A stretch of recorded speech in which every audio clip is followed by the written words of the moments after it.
Good morning, students. Let us start the last topic of your syllabus, SEM 6, the last topic, role of central bank in foreign exchange rate management. So this is also a very important topic, and there can be various questions on this topic. All are covered in this presentation. Let us start.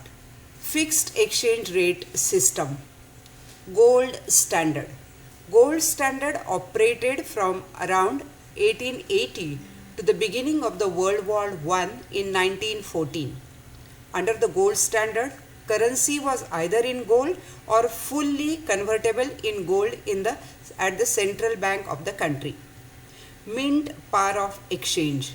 Exchange rate between two currencies under the gold standard was determined by the gold contents of the respective currencies of two countries. The system is called mint par of exchange. Suppose India and England under gold standard with the Indian rupee of 0.001 grams of gold content and England's pound of 0.10 grams of gold, the exchange rate between Indian rupee and English pound is 0.10 divided by 0.001, that is 100. So 1 pound is equal to 100 rupees. Next, gold exchange IMF dollar standard.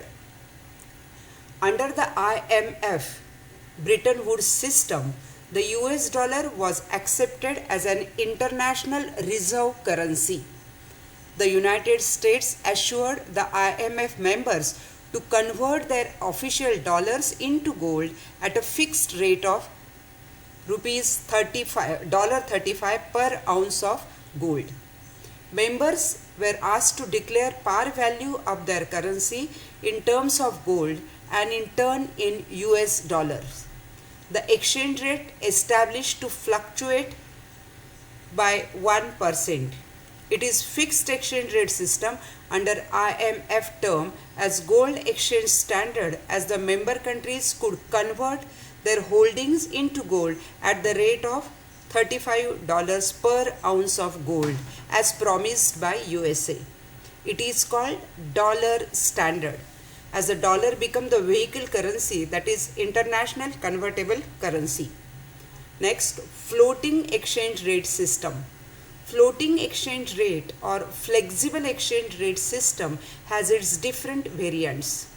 They have emerged after the collapse of fixed exchange or dollar exchange rate system in 1973. Number 1, free or clean float. Free float exchange rate system is one under which the exchange rate is determined in the market by the forces of demand and supply without any government intervention. It is also called clean float. Dirty float exchange rate system takes place when the government intervenes deliberately to influence the exchange rate, especially to depreciate the currency, to increase exports, to solve the balance of payment problems. Next, crawling peg.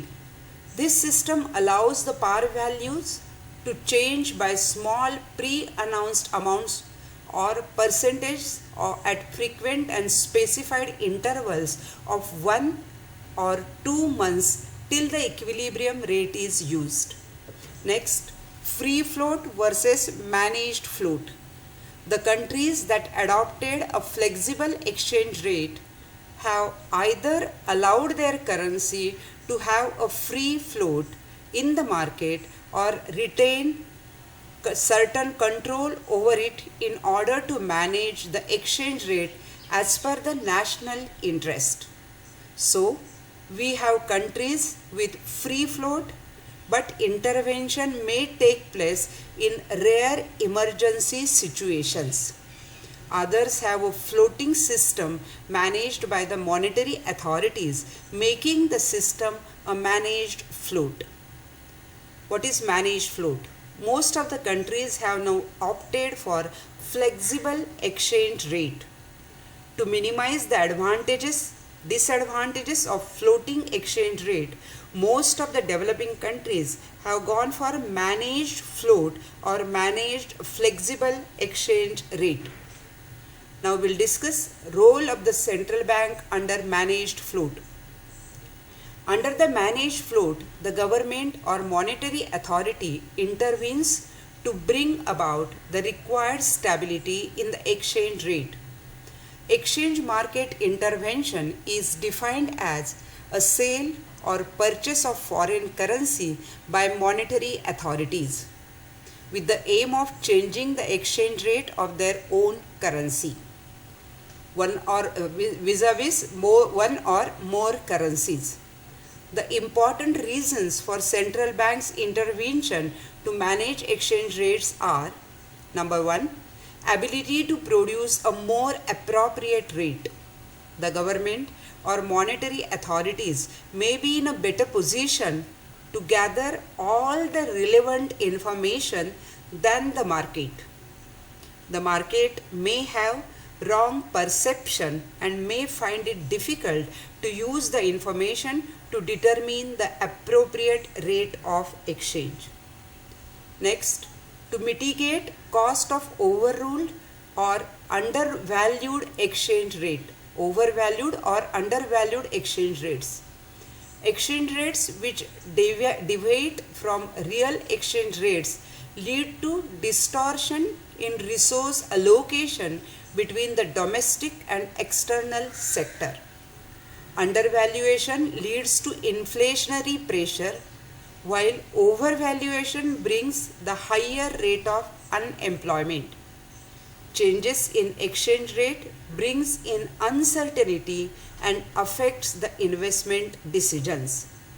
Next, to smoothen the economic adjustment process, a persistent surplus of deficit in the balance of payment leads to changes in the exchange rate to correct disequilibrium. Intervention is also preferred by many economists to other methods of protection or correction like tariffs, subsidies, exchange rate controls, etc. Exchange rate system in India. After independence, as a member of IMF, India followed Bretton Woods system. After the breakdown of Bretton Woods system, Indian rupee was delinked from pound sterling in September 1975. In 1991, as a part of macroeconomic stabilization, India began the process of opening up the economy to the global market. The broad objectives of RBI's exchange rate management post 1991 are: to reduce the volatility in exchange rate, to ensure that market correction of exchange rate is effected in the orderly and gradually manner, to help maintain an adequate level of foreign exchange reserves, to help prevent the destabilization of foreign exchange market due to the speculative activity. RBI's management of foreign exchange market since 1991 can be analyzed as: number one, dual exchange rate system in 1991. The system of dual exchange rate was introduced through EXIM scheme, which gave the importers the right for import entitlement equivalent to 30 to 40% of export earnings. Second, liberalized exchange rate management system, LERMS.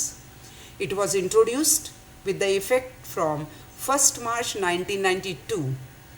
Under LERMS, exporters and recipients of remittance from abroad could sell the bulk 60% of foreign exchange receipts at the market determined rates. The rest would have to be surrendered at the RBI determined rate. Full convertibility of rupee in the current account. It was introduced with effect from 20th August 1994. In 1997, the RBI further liberalized the existing regulation in regard to payments for various kinds of services. Next, partial convertibility on the capital account.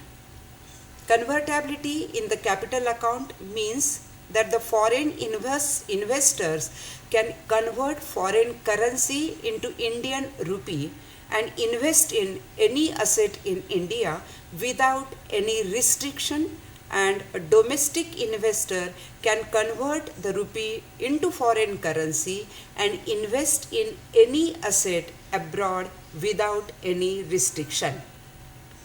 India has introduced partial capital account convertibility, which means foreign currency conversion for the purpose of capital account transactions are generally restricted by the RBI, except in the case of FDI in certain sectors and NRI deposits, while all other forms of capital account conversions require RBI's approval. Managed flexible exchange rate system. A unified determined exchange rate was introduced for all transactions in the current account in 1993. A full float wherein all foreign exchange received through all transactions in current and capital accounts would be exchanged at the market determined rate and was being considered by the government. India now have a system of managed flexible exchange system wherein the RBI intervenes in spot and forward foreign exchange market on selective basis. RBI intervenes as and when necessary to maintain orderly condition and curb excessive volatility in the foreign exchange market. RBI has developed mechanism for both direct and indirect intervention in the foreign exchange market to prevent volatility. These all things are really very important. I'll just repeat. The questions can be: explain the role of central banks in managing exchange rate. Any of the question like differentiate between fixed, floating and managed flexible exchange rate. All the answers are covered in this presentation. So you use this entire presentation and write your notes or write your answer with the help of this presentation. I am really very happy that I completed the entire syllabus of SEM 6. Students, I wish you all the best, and you will be getting 100% very good marks when you will follow my videos. Use the videos whenever you require and get your best marks, perform the best. Thank you very much.